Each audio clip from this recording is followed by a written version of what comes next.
Hola amigos, mi nombre es Eliani Villarreal y yo les voy a hablar sobre las leyes tributarias venezolanas. Comenzaremos conociendo las distintas leyes tributarias existentes en el país.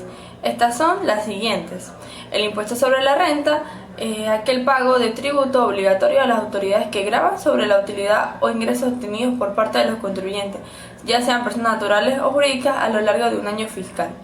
Y que los tipos de ingresos por los que se debe pagar el impuesto sobre la renta son los salarios percibidos por servicios subordinados, actividades profesionales, arrendamiento o uso de bienes inmuebles. También tenemos la ley de impuesto a las telecomunicaciones. Esta rige todo lo que tiene que ver con las actividades dirigidas a satisfacer necesidades de telecomunicaciones a través de una operación de una red. En este caso, Conatel es su autoridad reguladora. También está la ley de impuestos a las sucesiones, en donde quedan obligados al pago del impuesto todos aquellos beneficiarios de herencias, legados y donaciones que comprendan bienes, muebles o inmuebles y estén situados en el territorio nacional. Y tenemos también el impuesto al valor agregado, también conocido como el IVA. Es una contribución tributaria deducida a partir de los precios que los consumidores pagan por bienes y servicios. Este es un gravamen de orden nacional y naturaleza indirecta, pues es obtenido a partir de los costos de producción y de venta de las empresas. Por otra parte, tenemos la ley de impuestos a las tierras ociosas. Dicha ley establece que se consideran ociosas todas aquellas tierras con vocación de uso agrícola que no estén siendo desarrolladas bajo ninguna modalidad productiva, ya sea agrícola, pecuaria ni forestal, y aquellas en las cuales se evidencia que tienen un rendimiento idóneo menor al 80%. La ley de impuestos sobre cigarrillos y manufactura del tabaco establece que los cigarrillos, tabaco, ya sean importados o de producción nacional, destinados al consumo en el país, deberán pagar una alicuota del impuesto previsto en esta ley. De igual manera, la ley de impuestos sobre el alcohol y las especies alcohólicas establece un impuesto a las bebidas alcohólicas nacionales o importadas. Y la ley de impuestos a las actividades de juegos de émbite o azar establece que a los efectos de esta ley se entenderá por juegos de émbite o azar toda actividad mediante la cual se apuesten y arriesguen cantidades de dinero u otros bienes con la oferta incierta de una ganancia o pérdida. Estas serán gravadas con un impuesto nacional. También tenemos la ley de impuesto al turismo, quien en ella vamos a hacer un poco más de énfasis, y es que tenemos que la ley orgánica del turismo establece que la actividad turística se declara de utilidad pública y de interés general y debe estar orientada al mejoramiento de la calidad de las personas, comunidades receptoras, y se considera como una actividad turística en el territorio nacional actividades como alojamiento, agenda de turismo, recreación, transporte y prestación de servicio. Su artículo 310 menciona que el turismo es una actividad económica de interés para la economía nacional. Es por esto que el Estado creará los mecanismos necesarios para su fortalecimiento, razón por la cual existe un instituto encargado de imponer las directrices bajo las cuales se deben regir quienes presten servicios turísticos, teniendo en cuenta que este es el Instituto Nacional de Turismo, conocido por sus siglas como INATUR. Este fue aprobado con la finalidad de promover el turismo nacional, teniendo la intención de regular la actividad turística desarrollada por los prestadores de servicios turísticos. En este sentido, la ley en su artículo 52 señala que quienes se encarguen de llevar a cabo dicha labor están obligados a cancelar una contribución especial. Debemos tener en cuenta algo muy importante, y es que cuando hablamos de estructura obligacional tributaria nos estamos refiriendo a todos aquellos elementos que se encuentran presentes al momento del pago de un impuesto. Y estos son: el sujeto activo, es la persona que le corresponde el derecho a exigir el pago del tributo.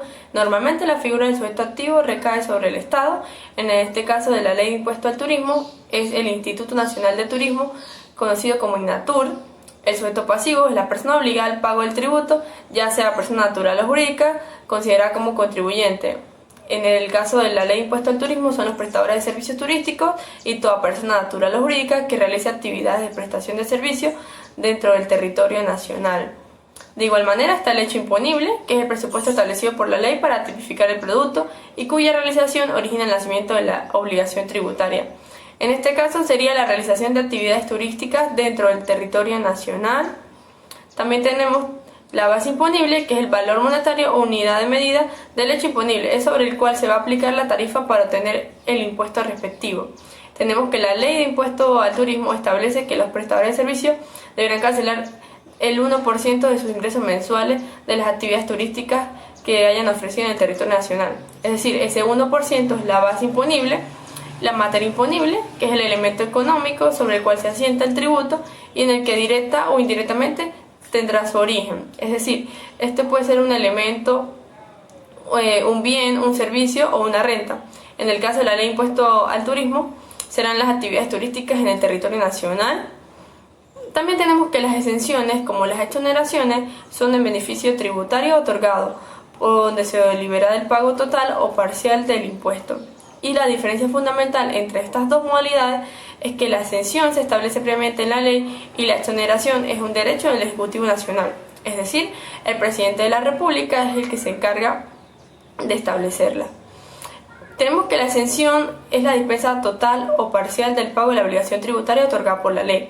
En el caso de la ley de impuesto al turismo no hay ningún tipo de exención, pero sí tenemos que hay exoneraciones. Y estas exoneraciones son que quedan exentas del pago del tributo a la importación de buques, aeronaves y vehículos con fines turísticos. También los establecimientos de tarifas preferenciales para el combustible destinadas a favorecer los buques y aeronaves con fines exclusivamente turísticos. También, de igual forma, los establecimientos de tarifas especiales por el suministro de servicios públicos a cargo del Estado para los establecimientos de alojamientos turísticos cuyos periodos de mayor venta ocurren en determinadas épocas del año y quedan exonerados del impuesto de salida a los turistas extranjeros previa a su presentación del pasaporte establezca que hayan permanecido por 7 días o más en nuestro país. Y la exoneración del impuesto al valor agregado previa presentación del pasaporte correspondiente en todas aquellas compras realizadas por los turistas extranjeros en todos los establecimientos del ámbito nacional previamente serán autorizados por el Servicio Nacional Integrado de Administración Aduanera y Tributaria, conocido como el CENIAT. Conozcamos cómo se clasifican los impuestos, y es que estos pueden ser directos e indirectos. Los directos son aquellos que gravan al ingreso, la riqueza, el capital o el patrimonio, y que afectan en forma directa al sujeto del impuesto. Por lo tanto, no es posible que se presente el fenómeno de la traslación, y es que de acuerdo al criterio de la repercusión, el legislador se propone alcanzar al verdadero contribuyente, suprimiendo a todo tipo de intermediarios entre el pagador y el fisco. Un ejemplo de los impuestos directos es el impuesto sobre la renta. Y tenemos que los impuestos indirectos son aquellos que recaen sobre los gastos de producción y consumo. Por lo tanto, su principal característica es que son trasladables hasta el consumidor final. Y los impuestos indirectos gravan transacciones o actividades que las personas realizan. Es decir, que podemos decir de manera simple que el impuesto directo grava todo lo que la persona tiene y el indirecto grava todo lo que la persona hace con lo que tiene. Un ejemplo del impuesto indirecto en general son los impuestos al consumo. Entre ellos el más conocido es el IVA, el impuesto al valor agregado. En el caso de la ley de impuesto al turismo tenemos que es un impuesto directo. Y por último tenemos las sanciones, y es que el pago de la contribución especial se debe hacer dentro de los primeros 15 días hábiles siguientes al cierre del respectivo mes que se declara.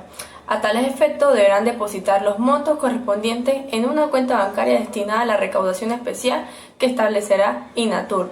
Es por eso que el incumplimiento de esta declaración será sancionado por INATUR de conformidad con lo previsto en la ley. Establece que la imposición de multas, suspensión de la licencia o cláusula temporal o definitiva del establecimiento serán las sanciones que las personas reciban al cometer dicha infracción.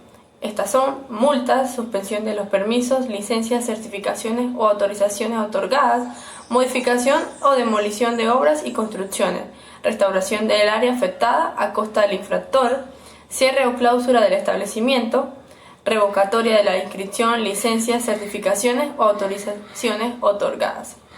También serán sancionados con multas de 100 unidades tributarias a 1000 unidades tributarias quienes presten servicios turísticos sin la previa inscripción en el Registro Turístico Nacional o sin haber obtenido los permisos, licencias o autorizaciones necesarias. También los que no procedan a la actualización del Registro Turístico Nacional en el plazo establecido por la ley y los que falsifiquen la inscripción en el Registro Turístico.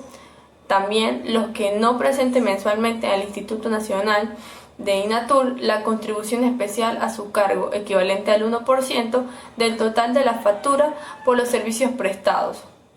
En los casos de la reincidencia, es decir, cuando la persona vuelve a incurrir 2 veces en una infracción, serán sancionados con una multa equivalente a la que originalmente les haya sido impuesta, es decir, será incrementada en un 100%, y se procederá a la suspensión temporal de los permisos de licencias, concesiones, certificaciones o autorizaciones otorgadas por un lapso de 1 mes a 3 meses cuando se incurra por segunda vez en una de las infracciones previstas en la ley.